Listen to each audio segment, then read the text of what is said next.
experience to be in a movie theater and feel when everyone's still, or everyone's laughing, or everyone's sitting up. A lot of the times I just feel you're there to help remove the curse of anxiety in the moment of performance. It's the love of that experience. It's the love of cinema. I'm like a child with a pencil. Thank God for that. There's look into their eyes, and do you believe them? Do they speak for you? Pushing that rock up the hill and not knowing, can you ever get there, that is part of it.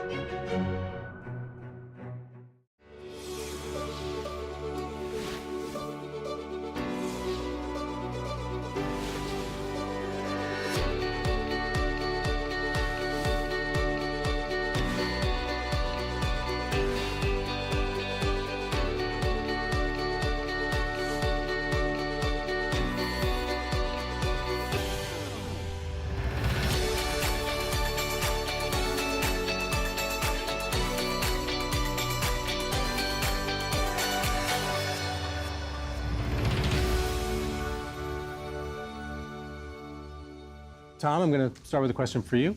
On your film Spotlight, it seems like a real attention to detail and to sort of the reality of the story you're telling of a group of reporters working at the Boston Globe. Why was that something that was important to you? You know, I think early on we had this sort of commitment to craft, to process, and we found all these little elements, whether it was going down to the library and like going through the old clips, or finding old journals and spending 2 weeks poring over them, which it pretty much spoke to the larger theme of the movie, which is this kind of boots on the ground, you know, high-end journalism and what it, you know, what it takes and what we've more or less lost to date. I think, you know, that was kind of an early decision that we gambled would possibly be compelling to audiences and maybe possibly be very boring if we didn't do it right. Ridley, did you take a similar approach to science in The Martian? How much did you worry about really being accurate? I didn't worry at all. I do as little research as possible. And I trust the writer, and I trust the book. And both the book and the writer were excellent. So I said to Drew, is this all accurate? He said, it is. I said, thank God for that. And so we just got on with it. But I mean, if I didn't understand anything, I'm like a child with a pencil. I draw, and I draw the right way through the movie. So anything that was scientific that would be boring to speak about, I figured had to be illustrated. So I would sit down there like a kid with a book and I'd draw it, and gradually it builds. Danny, your film, Steve Jobs, it's based on true events, but is sort of a purposely fictionalized telling of those events. So is there for you some distinction between a movie that's accurate and a movie that's somehow emotionally true? I guess so. I mean, I think we always used to say none of this happened, but it's all true.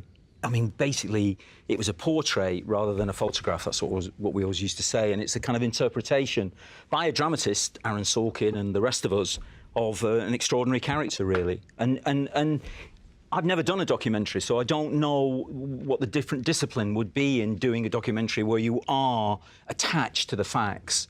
And ours, there was like springboards, really, because obviously the same 6 people don't turn up 40 minutes before each of the launches over 3 different years, you know. It's just not, that's not going to happen. But you want, well, you hope you want that to happen in a drama, yeah. Quinn, with The Hateful Eight, it's a period movie, but it's from your own brain. So how much do you worry about this is accurate to the time period, and how much do you not care? In The Hateful Eight, I mean, I don't think I didn't have that many concerns. I actually didn't want to do a tremendous amount of research, because one time I did do a lot of research, and it ended up stymieing me to some degree or another. And frankly, what it ended up making me do is wanting to do a movie about all my research. And all of a sudden, I was this teacher who wanted to teach everything that I'd learned. And I wanted those pieces to be pieces from imagination. I wanted them to come from me. And so what I did is I just kind of wrote, and then afterwards, I did some research to see how right I was. And now, Tom, for you with the Danish Girl, the film it's based on a true story. It takes place in a very specific time, in a very specific place. So how much of that attention to sort of period accuracy was a concern? I think it was an interesting contradiction, because on the one hand, the film is surprisingly topical at the moment for a film that's set almost 100 years ago. And yet a lot of the dramatic tension revolves around really understanding the time frame you're in, because you know, this was a time, this is the 1920s, where the word transgender didn't exist, and there was no kind of roadmap to transition. So I think staying true to the time, for me, just upped the dramatic stakes hugely, and it also sort of led me to the central insight about the movie, which is that love was the thing that opened up this incredible space that allowed her to emerge, because it wasn't, you know, it wasn't anything else in society that would encourage it. Todd, did you face something similar on Carol, in that this is based on a novel written in the 50s? Audiences at that time would have a very different understanding of gay and lesbian issues. The way we talk about them has changed so much. I mean, did you have a similar sense of creating the stakes for a contemporary audience? Well, you know, it started with this amazing novel by Patricia Highsmith, her second novel, The Price of Salt, which I didn't even know existed and falls outside her, what we think of her as a crime novelist, because it was very personal, and she published it under a pseudonym through most of her lifetime. But it's such it's all in that book, you know, her experience, her kind of acute tracking of the experience of falling in love through the eyes of the younger character in Carol, played by Rooney Mara's character, the character Prores. So that gave us this sort of foundation, and I just felt like I didn't need to keep thinking about how its relevance has to be proven or demonstrated to a contemporary audience if you just are sort of true to the characters and true to the situations. Quentin, you work with someone on this film who you've wanted to work with for a long time, Ennio Morricone. What was it like for you to have that experience? It was really terrific, but it was also a really different experience for me, because I've never really worked with one composer before doing original music. And I've used his music a bunch of times and stuff, but it's never been original. And as much of an artist as he is, he actually wants the director to be comfortable.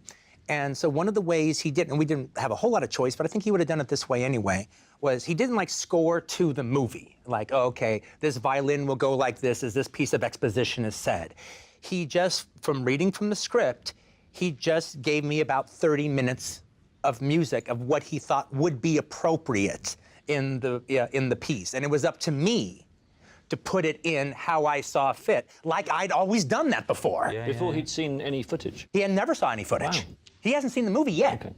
Okay. All right. It was just from reading the script, he just wrote mood pieces. But I mean, the funny thing about music is I always think that it's the only thing in a movie that really represents the narrator, because everything else is there with the actors. You know, the one thing that's not there with the actors is the music that you're playing, and so there's a real, you know, because it stands in that role, that it sort of represents what the filmmaker feels, and there's a real risk that you'll editorialize in the way you didn't intend. It's one of the reasons I've never really trusted anybody to have that kind of power over my own movie. Yeah, it does seem like sometimes you're working backwards in the current process, because often, you know, if you're lucky enough, I know, like, you know, Scorsese has his people in early, and I figure I can't always afford that in my budget and my time constraint, but sometimes it does feel like, unfortunately, you're dropping composers in late, and they're playing a little bit of catch up. And you know, one thing I like about that a little bit is, like, just with actors and material, being a writer and a director, sometimes actors make these choices where I'm just like, never saw that, but I'm going to let them do it because it's super cool and it feels right now that I'm watching it.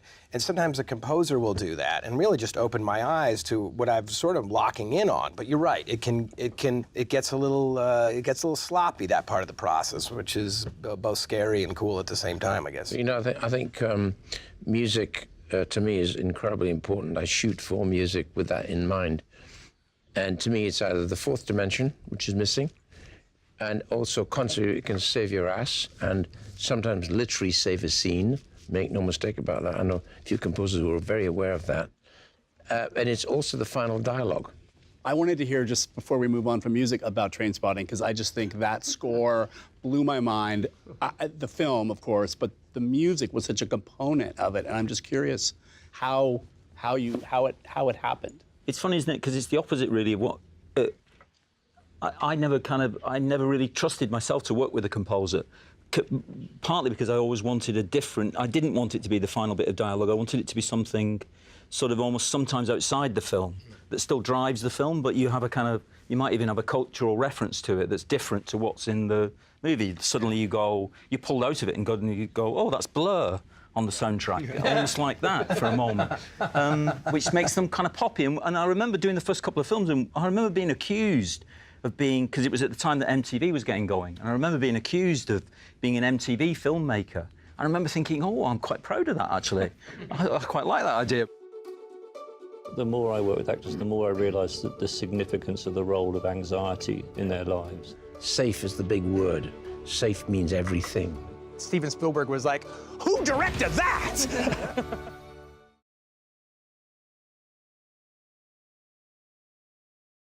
Tom, I'm interested in how you create an environment on set where you're able to shoot really intimate scenes. How do you create a space for a performance like that? The more I work with actors, the more I realise that the significance of the role of anxiety in their lives. In that, a lot of the times I just feel you're there to help remove the curse of anxiety in the moment of performance. It's a director's job, I think, everybody, don't care who he is, to make the actors feel safe. Safe is the big word. Safe means everything. And of course, the really great actors, the consistency with which they're freed from their anxiety when the cameras roll is amazing. I mean, Eddie Redmayne's a classic example. He's such a warrior. Yeah. You know, he's very open about how anxious he is, but when the cameras turn, he's free. You know, and that ability to consistently not let it affect you is kind of extraordinary. But I agree with really, it's very much the director's job to work out how to make people feel in that safe place to do that. Tom, in Spotlight, there's a number of scenes where people are making very personal, very intimate confessions to the reporters about things that have happened in their lives. And was it difficult to kind of create the space for those moments? I don't think so. I mean, all these actors are very good, right? And we had the good fortune of sitting with a number of survivors of sexual abuse. And the reporters, just through their doggedness, really got these people to open up and remained. Most of these reporters stay in touch with a lot of these survivors. There's a lot about their connection to them. But so we're really trying to capture that moment, all those emotions and how they would handle it. Danny, do you have a strategy for giving a note to an actor, a way to deliver information without it being rebuffed? What I think outsiders think we do, which is like a hugely penetrative note comes in as a certain moment which just reveals everything to everybody. It doesn't really work like that. You're looking more for a kind of osmosis, transferring your feeling for the film and the concept of the film, the idea of what you're doing, but you're also looking to illustrate in the best way to suit that, what they have come up with, you know, because then the note feels like it's organic to them. Because they always used to say you could tell when somebody had given anybody a big note anyway, because it didn't come from that actor. You know, it was imposed on them. They were playing a scene that they didn't want to play it that particular way. So it's more like cunning, really, kind of almost like pretending to be a director. And actually what you're doing is actually kind of illuminating their feelings in the way that best illustrates the story. The best form of rehearsal, really, I find, because you'd be amazed how fast I work. When I get on the set, I never rehearse. I say block, 1, 2, 3, 4. You happy about that? Well, let's try it. Okay. How long do I get ready? 40 minutes. Okay, come on. We're going to shoot the first take. Because if you say action, they'll bloody do it. 1 or 2, they'll have it, and then you've missed it because you weren't turning. So I turn every time from the kickoff. Well, I think where I'm different than you is when I'm doing some take especially of an acting scene, I want a perfect take before I move on. Yeah. All right, I can cut it up, and I can always do that. Wow. But I'm looking for that one take from beginning to end that I could actually just plug into the movie. It's a comfort zone at that moment. You mean you could play it off as a I don't necessarily need to do that. Do you mean from the acting or from the camera? From the acting. In the acting, I want one take from beginning to end that I feel is fairly perfect. And then I want one more that's like a little less perfect. You don't take a sneaky look at the light and things like that. I do. I think sneaky look at there. Well, I always compare it visually as well, because I was an operator. I look at the camera, but I also find that actors have different speeds, where some of them, it's that first take. Totally. They are just right there. 1 or 2, you're going to have it. And then others, it takes a little time. And you can sometimes give stuff that's like nothing to do with what the drama of the scene is. So we did this film, Shallow Grave, and they found this bag of money, and they were all sat around this bag of money, and the actor said, how should we play the scene? There was some dialogue, which we did. And I said, well, you should play the scene like you want to go for a pee. you know, like you want to go to the toilet, and they did, and it was brilliant. And I've no idea. I mean, it really helped the scene, but I've no idea. You couldn't explain that. Hey, how cool is it that your Apple commercial is an important plot point in your movie? Just how so cool important. is that? I know. It's like it's unbelievable, isn't it? Yeah, that's it. It's brought up as actually a story point. The Blade Runner sort of smash. And there's so many different stories about that advert, Yeah, about they got it who wrong. actually liked it and who didn't. And Steve hated it. there you go. I remember after it aired, the big thing on the news was like Steven Spielberg was like, "Who directed that? It's a genius." You're right, Steven. Exactly. There's no art form that we've ever had that has had where you show somebody's face 40 feet high. If you want to make a film, go make a movie. Right. Stop whining.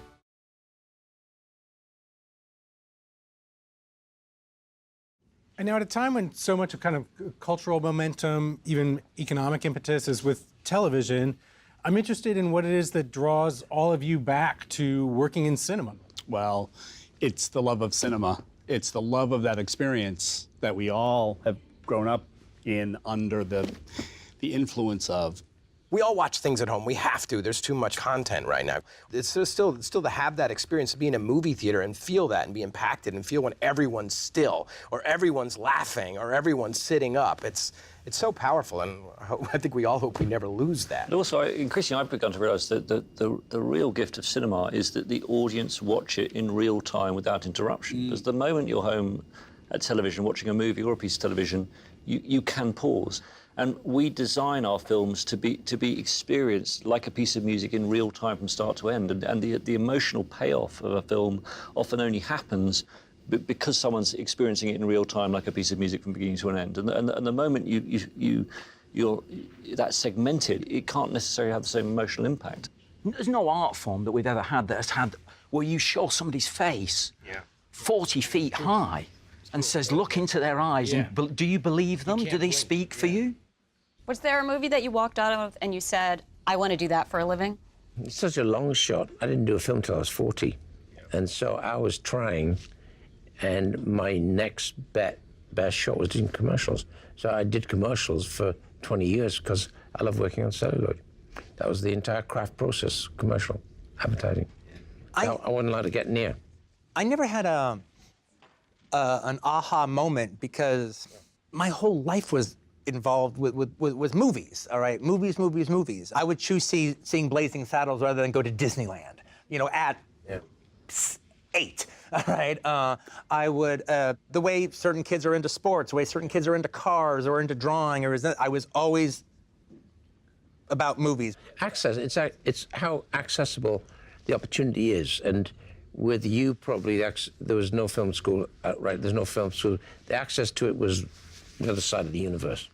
So if you're living in Hollywood or living in California, it was closer. It's close. Yeah, because I remember, what's so extraordinary about sitting next to Ridley is sort of, when I was a kid, wanting to be a director, it was, in London, it was like you either went through commercials or you went through directing TV. There was no world where you could just go straight into movies. And Ridley was one of the great examples of how you could get into movies through that. And as a result, from the very beginning, I always directed commercials and TV because I thought I need to put a bet on both because I don't know which will allow me to get there quickest. When I came up, it was in like the suburbs of New Jersey, and no one did anything like. I didn't know anyone that did. I didn't know an artist. I didn't know anyone. So for me, it was going to New York, and my parents would take us to see Broadway plays. But even that, I remember being especially the musicals, just being like, wow, it's insanely great. I was totally turned on, but I would take the playbill home, put it in my top drawer, and never think about it again. Because it wasn't a job for me from where I came from. It wasn't something you thought, those people were the strangest people ever, but I think that visual has always stuck with me. I'd look at the title and wonder how on earth what was that? Yeah.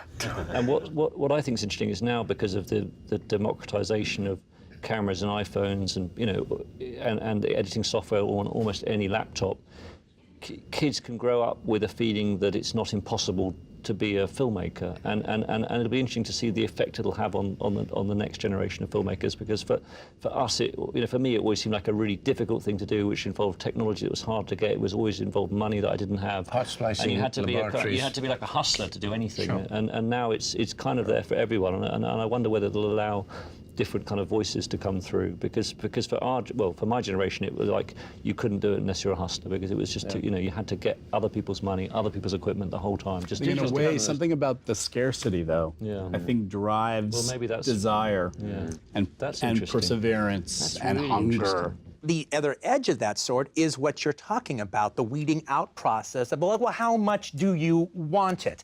Are you going to base your entire life for the next 20 years on the chance that that might happen? Well, part of the basing 20 years on an idea that could never work out, or, by the way, you could even be good at it. Knowing you're going to be a good director before you've ever been on a set and had to direct, it's just all theoretical. And, you could have had the same passion that we all have and just not be able to marshal the troops in order to do the job or get anywhere close to your day as far as doing that is concerned. But that 20 years of pushing that rock up the hill and not knowing can you ever get there, that is part of it. Sure. But there's no excuse today, because kids have access to making film, and not film, on an iPhone. Right. You can get a camera. If you want to make a film, go make a movie. And stop whining. Oh, absolutely. Well, we've been talking about technology and being able to make these, but the thing we haven't really spoken to is writing, is screenplays, and that is something else, right? So there's this ability, but you have to stop whining, but you have to start writing. You have to develop the right, content. because the pencil and paper has never been cost prohibitive. No, exactly. I feel like stop whining and start writing is a Whining is great... good later on, though. It's always good to The whine. best slogan in advertising is just do it. Right. That's the best thing for life, isn't it? Yeah. Just do it. Shy at day. Apple. Get out on that. And so we will. So we thank you all for watching The Envelope.